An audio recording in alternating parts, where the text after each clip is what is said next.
Let's start with why the can is shaped like it is. Why a cylinder? An engineer might like to make a spherical can. It has the smallest surface area for a given volume, and so it uses the least amount of material. And it also has no corners, and so no weak points, because the pressure in the can uniformly stresses the walls.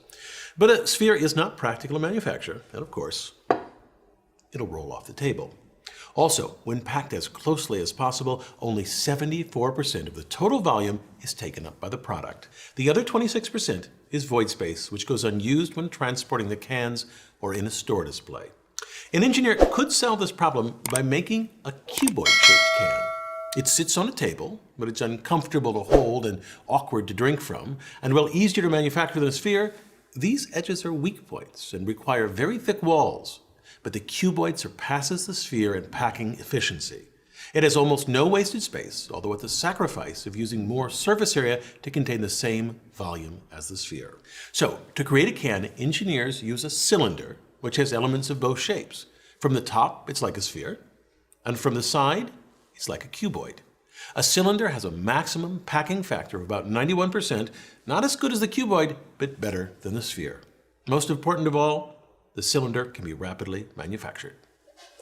The can begins as this disc called a blank, punched from an aluminum sheet about 3/10 of a millimeter thick. The first step starts with a drawing die, on which sits the blank and then a blank holder that rests on top.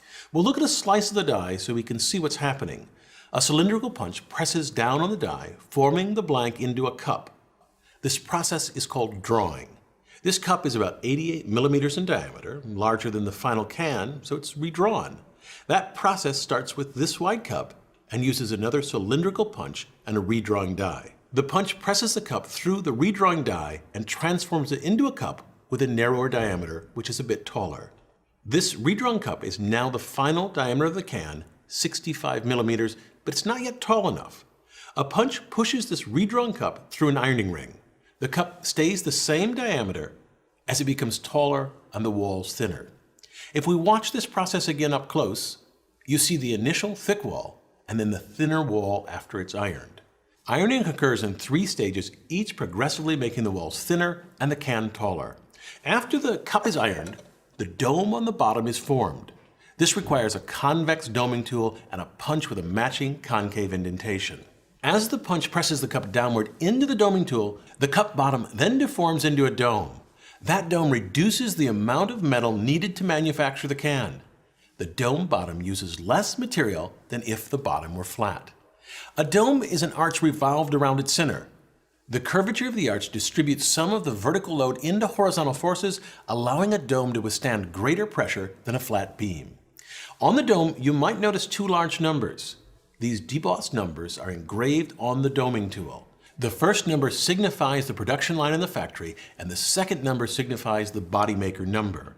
The body maker is the machine that performs the redrawing, ironing, and doming processes.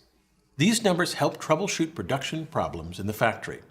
In that factory, the manufacturing of a can takes place at a tremendous rate. These last 3 steps, redrawing, ironing, and doming, all happen in one continuous stroke and in only 1/7 of a second. The punch moves at a maximum velocity of 11 meters per second and experiences a maximum acceleration of 45 Gs. This process runs continuously for 6 months or around 100 million cycles before the machine needs servicing. Now, if you look closely at the top of the can body, you see that the edges are wavy and uneven. These irregularities occur during the forming. To get a nice, even edge, about 6 millimeters is trimmed off of the top. With an even top, the can can now be sealed.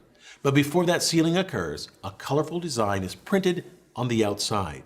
The term of art in the industry is decoration. The inside also gets a treatment. A spray-coated epoxy lacquer separates the can's contents from its aluminum walls.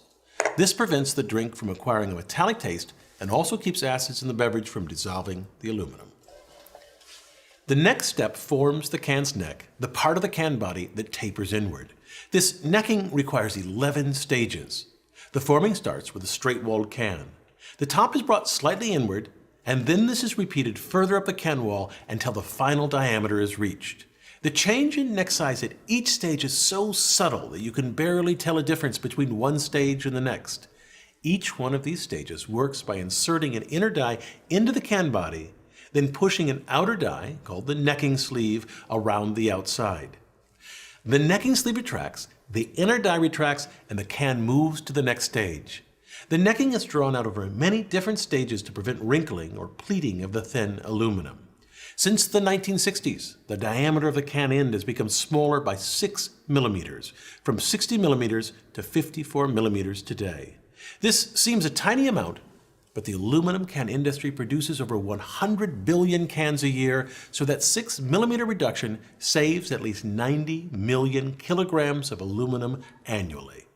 That amount would form a solid cube of aluminum 32 meters on a side. Compare that to a 787 Dreamliner with a 60-meter wingspan. Now, after the neck has been formed, the top is flanged. That is, it flares out slightly and allows the end to be secured to the body, which brings us to the next brilliant design feature, the double seam.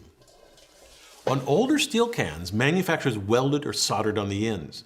This often contaminated the can's contents. In contrast, today's cans use a hygienic double seam, which can also be made faster. This can is cut in half so you can see the cross-section of the double seam. To create this seam, a machine uses two basic operations. The first curls the end of the can cover around the flange of the can body. The second operation presses the folds of the metal together to form an airtight seal. While the operations themselves are simple, they require high precision. Parts misaligned by a small fraction of a millimeter cause the seam to fail. In addition to the clamping of the end and can body, a sealing compound ensures that no gas escapes through the double seam. The compound is applied as a liquid, then hardens to form a gasket. The end, attached immediately after the can is filled, traps gases inside the can to create pressures of about 30 psi or 2 times atmospheric pressure. In soda, carbon dioxide produces the pressure. In non-carbonated drinks like juices, nitrogen is added. So why is a beverage can pressurized? Because the internal pressure creates a strong can despite its thin walls.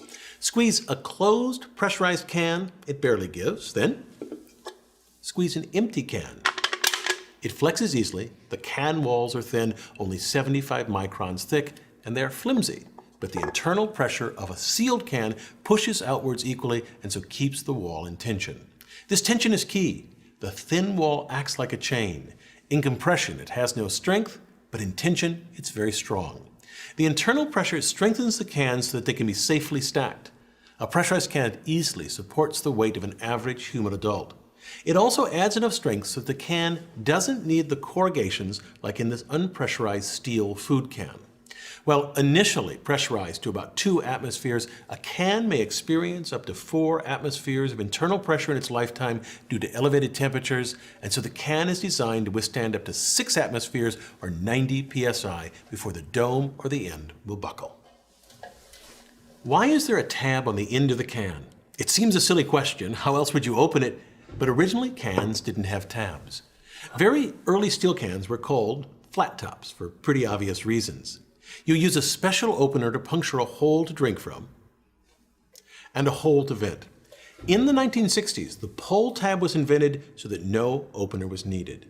The tab worked like this. You lift up this ring to vent the can and pull the tab to create the opening. Easy enough, but now you've got this loose tab.